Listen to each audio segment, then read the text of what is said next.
भगवत्परकराय नमः। गुरुर्ब्रह्मा गुरुर्विष्णु गुरुर्देवो महेश्वरा गुरुर्साक्षात् परब्रह्म तस्मै श्री गुरुवे नमः। श्री गुरु चरण कमल सर्वोपचारार्थे गंधक्षतपुष्पाणि समर्पयामि। व्यासाय नमः सर्वोपचार तस्मै श्री गुरुवे नमः। व्यासाय नमः पुष्पमालां अर्पयामि।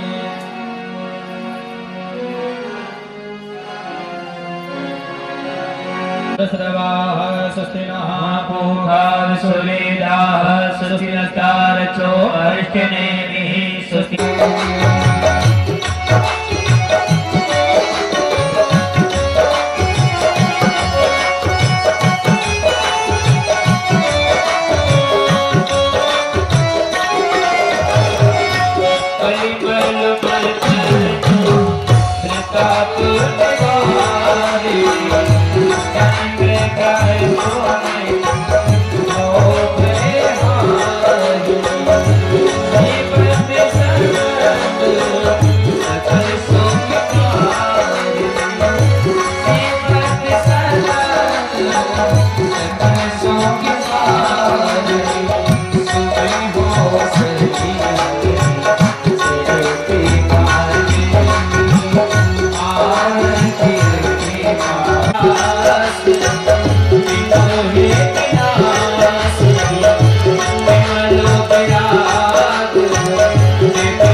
कृपा करो गुरुदेव की नाई।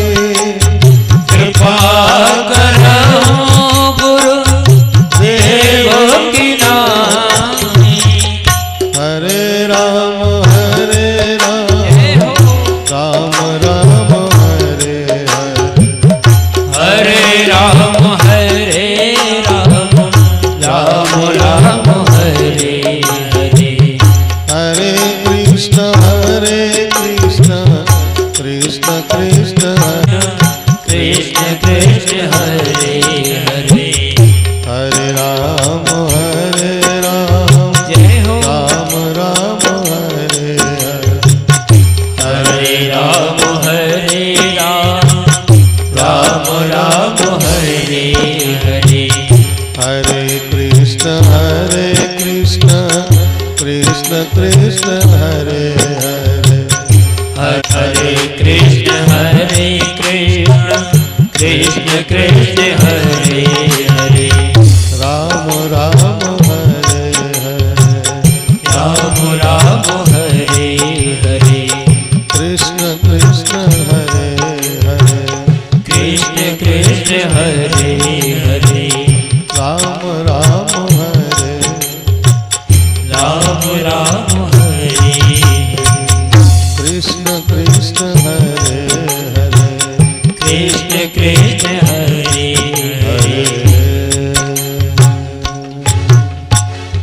श्री वृंदावन बिहारी श्री अवध बिहारी राम की जय कैलाश बिहारी भगवान की जय हो जोर से बोलो बांके बिहारी लाल जय हो यमुना महारानी की जय हो 84 कोस ब्रजमंडल की जय हो भागवत भगवान की जय हो जय जय श्री राधे श्याम।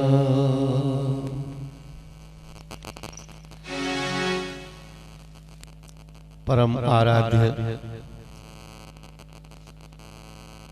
परात्पर पूर्णतम सच्चिदानंद घन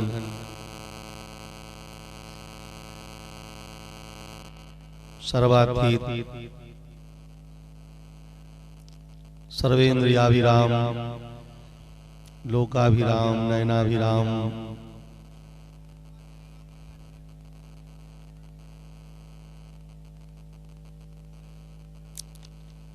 भक्तवाक्शांकल्पतरु भक्त मन मानस मराल काल ब्याल काल शरणागत वत्सल भक्त वत्सल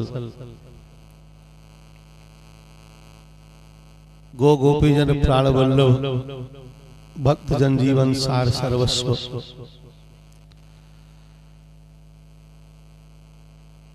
भगवान श्री बांके बिहारी लाल जी के चरणों में दैनिक पल पल का कोटि कोटि दंडवत प्रणाम। परम आराध्या जगन्नायिका सर्वेश्वरी अखिलेश्वरी भुवनेश्वरी जगदीश्वरी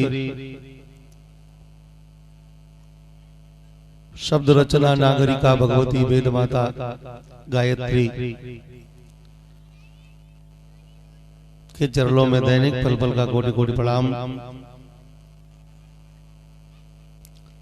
राधा भक्ति हरिर ज्ञानम ताभ्याम या च समन्विता ताम श्री भागवतीं गाथाम वंदे युगल रूपिणी कलि कलुष विनाशिनी भक्ति मुक्ति प्रदायिनी काल ब्याल मुखग्रास त्रास निर्णासिनी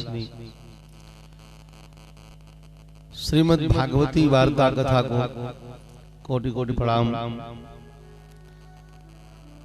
अंतरिक्ष के आंगन में विराजमान देव और मातृ शक्तियां सर्वाणि तीर्थानि बसंती तत्र के सिद्धांत से भागवत परिसर मंडप में विराजमान समग्र तीर्थ सभी दिव्यात्माएं विमलात्माएं वैष्णवात्माएं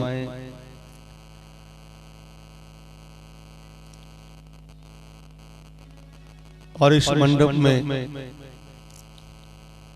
विराजमान हमारे परम आदरणीय परम पूज्य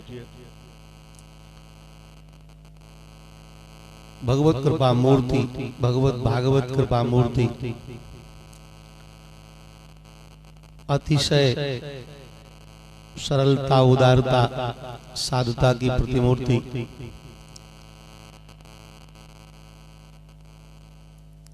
श्री स्वामी जी महाराज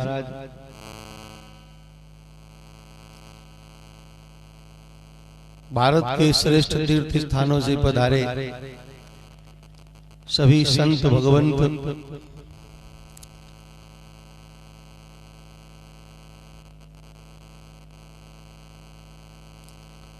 कैमहानगर के बड़भागी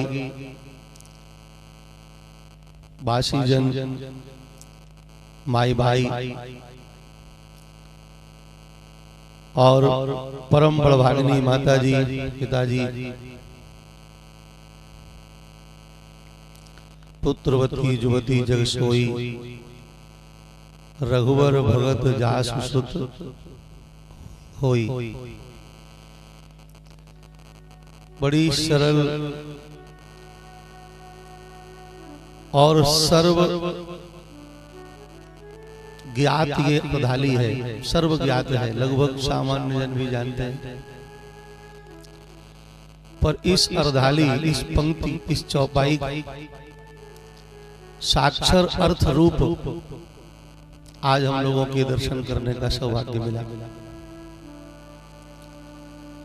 कहते रहते थे, सुनते रहते थे, सत्संग में चर्चाएं होती रहती है, प्रवचन में वाणी बोली जाती रहती है। बड़भागी माता कौन है, बड़भागी पिता कौन है, और बहुत विलक्षण पूर्ण शब्दावली के द्वारा, उच्चतम शब्द संयोजन के द्वारा निरूपण किए जाते रहते हैं, प्रस्तुति होती रहती है। लेकिन जब कभी शास्त्रार्थ मूर्तिमान होकर दर्शन दे, जब कभी संतों की वाणी, ग्रंथों की वाणी, संतों के मत, संतों के मत और पंथों के नियम, पंथों की मर्यादाएं जब मूर्तिमान होकर दर्शन दे, हमें तो लगता है कि इसी को भगवान का सनातन धर्म व्यवहार का दर्शन कहते हैं। सनातन धर्म के व्यवहार का मूर्तिमान दर्शन क्या है? जब शास्त्रों का लेख व्यवहार के रूप में कहीं मूर्तिमान होकर दर्शन दे रहा हो, तो समझ लो कि सनातन धर्म का ये इतना व्यवहार दृश्यमान हो रहा है, दर्शित हो रहा है, प्रत्यक्ष हो रहा है, प्रकट हो रहा है, साकार हो रहा है, अवतरित हो रहा है। और आज हम सब बड़भागी हैं, और हम तो खूब विचार में निमग्न होकर देख रहे हैं कि हमारी जानकारी में तो कोई हमारा ऐसा पुण्य नहीं है। पुण्य तो हम लोग कभी कर ही नहीं पाए, अच्छा काम भी नहीं कर पाए, पर किस जन्म का कौन सा अज्ञात शुभ कर्म, पवित्र कर्म बन गया होगा भगवान की असीम असीम आयत की कारण की कृपा के माध्यम से, जिस उस अज्ञात पुण्य का फल प्रकट हुआ, और हम जैसा किंचन ज्ञान शून्य संसारी पामर को इस पवित्रतम, श्रेष्ठतम, उच्चतम आसन पर बिठा करके श्री स्वामी जी ने कितनी करुणा करी, कितनी कृपा करी।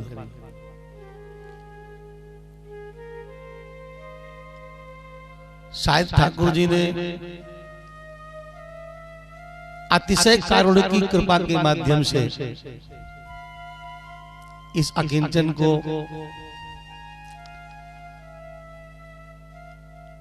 ऊंचे आसन पर बिठाकर इस झांकी को अच्छी तरह देखने का एक सौभाग्य, अवसर, मौका प्रदान किया कि हम स्पष्ट रूप से, समीप से, नजदीक से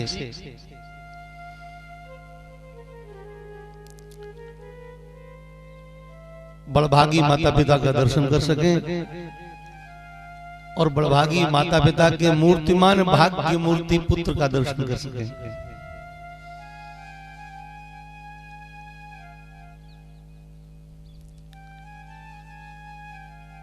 तो कथा तो भगवान की कृपा और स्वामी जी का आशीर्वाद ही कहेगा।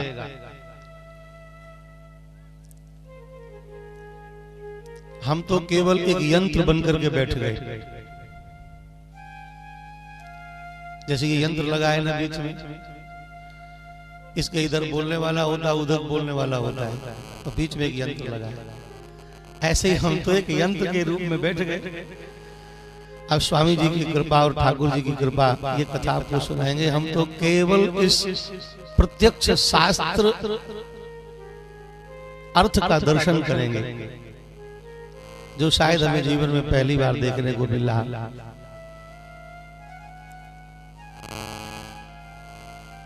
पुत्रवती जुवती जग सोई रघुवर भगत जासु।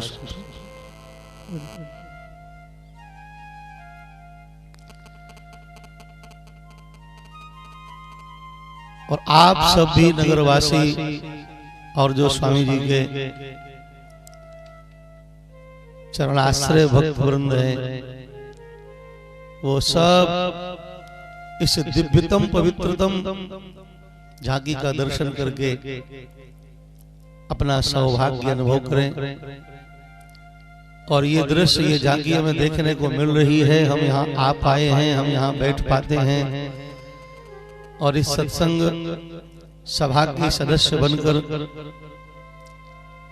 इस सुख का अनुभव कर पा रहे हैं, यही भगवान की कृपा है। आप सब शुभ कामनाएं करिए कि इस मंच की, इस आसन की गरिमा के अनुसार, पवित्रता के अनुसार, मर्यादा के अनुसार, इसकी श्रेष्ठता और उत्तमता की सीमाओं के अनुसार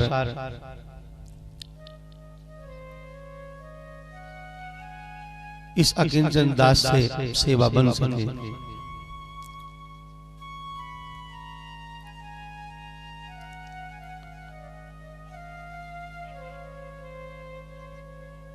श्री ठाकुर जी की कथा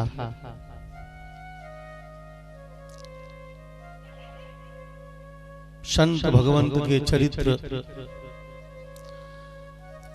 गाने का सामर्थ्य तो कदाचित की सीमा हो, पर संत भगवंत के चरित्रों को यथा सामर्थ्य सुमिरन करके और श्रवण करके यत्किंचित सुखानुभव का प्रयास करना चाहिए।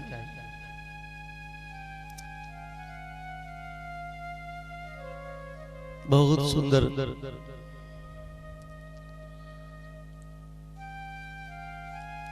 बाबा ने संकेत किया। भगवान की कथा सुनते हुए बड़ी सावधानी पूर्वक हमें सुख का अनुभव करना चाहिए। सुख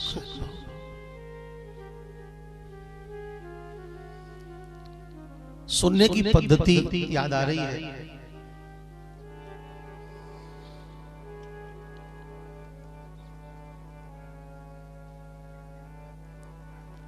वैष्णव जगत के पुरोधा वैष्णवानाम अग्रण्यम, सुनने की पद्धति का व्यवहार के रूप में, व्यवहार के द्वारा दर्शन कराते हैं।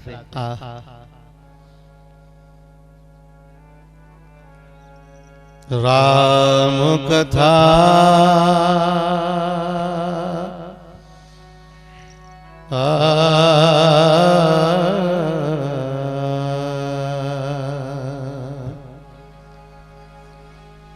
राम कथा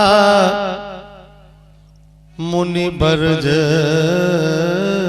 बखारी, तो सुनी महेश परम सुख मानी।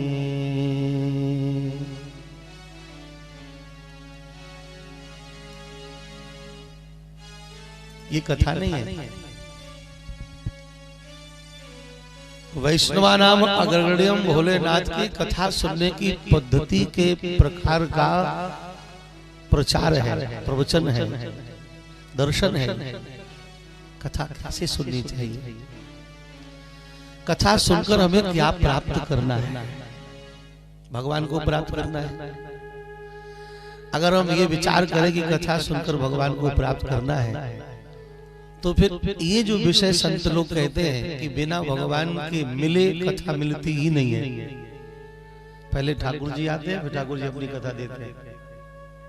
जो प्रसाद आपको देगा, प्रसाद देने वाला पहले मिलेगा, प्रसाद बाद में मिलेगा। कथा ठाकुर जी का महाप्रसाद है, और कथा प्रसाद बिना, भगवत कृपा के बिना भगवान के संभव नहीं है, मिलता नहीं। तो पहले ठाकुर जी आते हैं, फिर ठाकुर जी अपनी कथा प्रदान करते हैं। इसलिए मंगलाचरण के तृतीय मंत्र के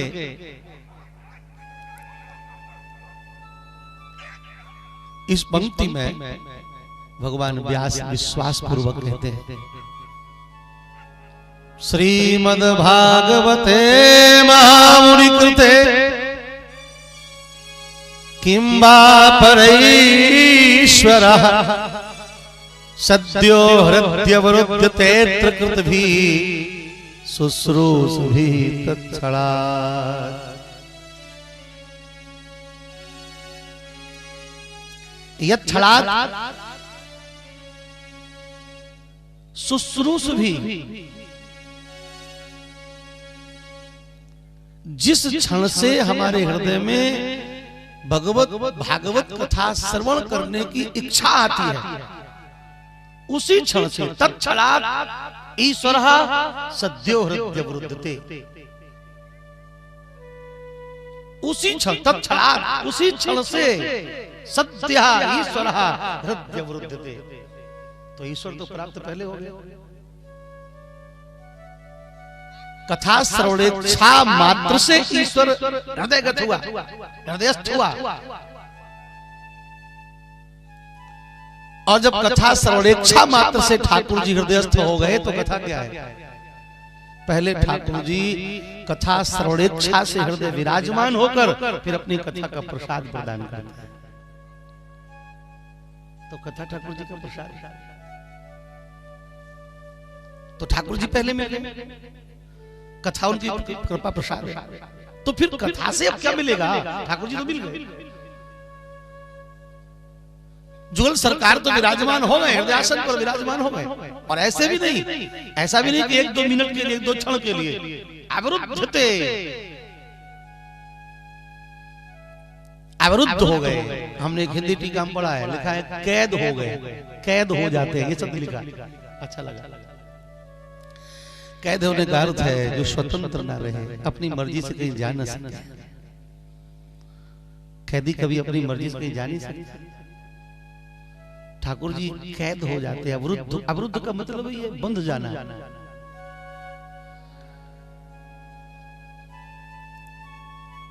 और जब ठाकुर जी पहले आ गए, पहले बैठ गए, मिल गए, अब कथा से क्या प्राप्त करना है? ठाकुर जी तो मिल चुके, तब कथा से क्या प्राप्त करना है? तो कथा से सुनी महेश, और क्या पाया? परम सुख।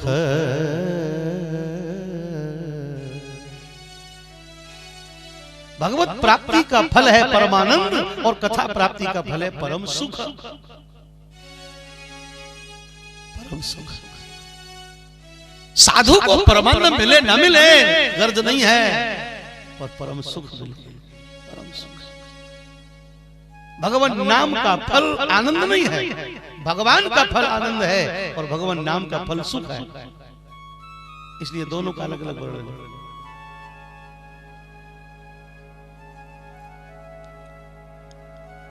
भगवान मिले, परमानंद पूरी मन राजा, परमानंद पूरी मन राजा, परमानंद पूरी मन राजा, परमानंद पूरी मन राजा। कहा बुलाए बजाव उपाना, कहा बुलाए बजाव उपाना। भगवत प्राप्ति का फल परमानंद, भगवान नाम का फल सो सुख धाम, राम अस नामा, सो सुख धाम, राम अस नामा, अखिल लोक दायक विश्रामा, अखिल लोक दायक विश्रामा। सुखधाम राम असनामा, राम असनामा सुखधामा। तो श्री ठाकुर जी का नाम सुख का धाम है और ठाकुर जी का स्वरूप आनंद का धाम है। सुख और आनंद में अंतर क्या है? सुख किसे कहते हैं और आनंद किसे कहते हैं? इस संसार में मानव शरीर प्राप्त करने के बाद आत्यंतिक आवश्यकता किसकी है? आनंद मिले साधुवाद है, आनंद मिले धन्यवाद है, आनंद मिले सर्वोत्कृष्ट उपलब्धि है, आनंद मिले साधना की सिद्धि है, आनंद मिले योग की सफलता है, आनंद मिले जीवन की सफलता है, आनंद मिले प्रेम की सफलता है, आनंद मिले जन्म की साफल्यता है। जन्म सफल हो गया, आनंद मिल गया। लेकिन भैया जब तक सुख नहीं मिलेगा तब तक आनंद ठहर नहीं सकता। तो सुख क्या है? अच्छा, पहले दुख सुनोगे तब सुख समझ में आएगा। नमकीन के बाद मीठा खाते तो मीठा बहुत अच्छा लगता है। पहले दुख समझोगे ना। दुख काहे से मिलता है? इंद्रियों के माध्यम से जितना भी संसार में दुख है वो सब इंद्रियों के माध्यम से प्राप्त होता है। इंद्रियों की नालियां ना हो तो दुख आ ही नहीं सकता है जी, आएगा ही। ते हर्ष देहि कपाट उघारी, राधे कृष्ण। इंद्रियों के माध्यम से दुख आता है। तो फिर परम सुख क्या है? इंद्रियों के माध्यम से आने वाले विषय बयार के दुखद अनुभूति को जो मिटा करके उस अनुभूति में ही शाश्वत सुख की स्थापना कर दे, इसका नाम सुख है। समझ में आया कि नहीं? इंद्रियों के माध्यम से आने वाले विषयों की बयार के दुखद अनुभूति को समाप्त करके उसी में सुख की स्थापना कर दे, ये सुख है। और ये सामर्थ्य केवल कथा में है। ये सामर्थ्य केवल कथा में है। कथा के द्वारा ही आप विषय को वस्तु बना सकते हैं। विषया कहा इंद्रिय अर्था विषया रूप रस गंध स्पर्शादि एतदेव विषयः। वस्तु कहा वास्तविकम सत्यम वास्तविकम वस्तु ब्रह्म, अर्थात संसार के विषय को जो वस्तु बना दे। वस्तु परमात्मा को कहते हैं और विषय संसार को कहते हैं। जो संसार के व्यवहार को ही भगवत रूप में दर्शन करा दे, चिंतन करा दे, उस विषय का नाम कथा है। इसलिए कथा सुनोगे तो दृष्टि से जो दिखेगा भगवत रूप होगा, कान से सुनेगा भगवत गुण होगा, जिह्वा से पाओगे भगवत रस होगा, पैरों से जाओगे वहां तीर्थ बन जाएगा, हाथों से करोगे वो सेवा बन जाएगी, जो पाओगे वो प्रसाद हो जाएगा। जो जगत के व्यवहार को प्रसाद बना दे उसी का नाम कथा है। जो विषय को वस्तु कर देता है उसको कहते हैं। और जो वस्तु को भी विषय कर दे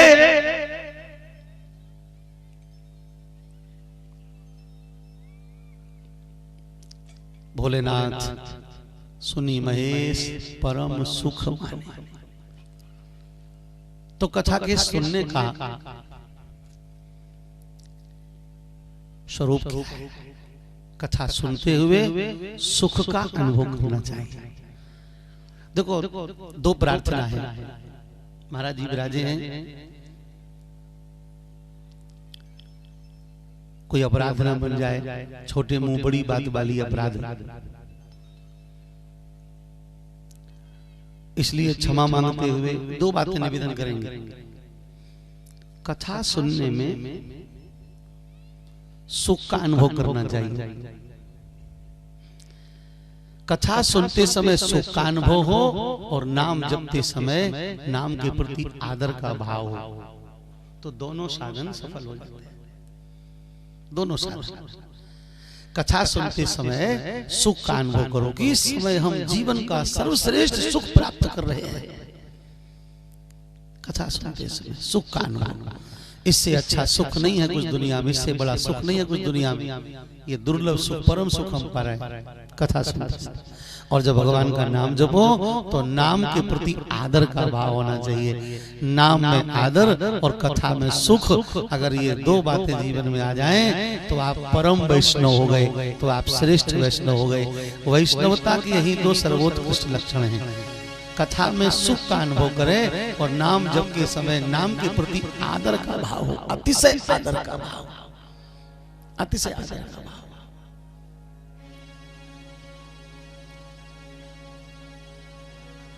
तुम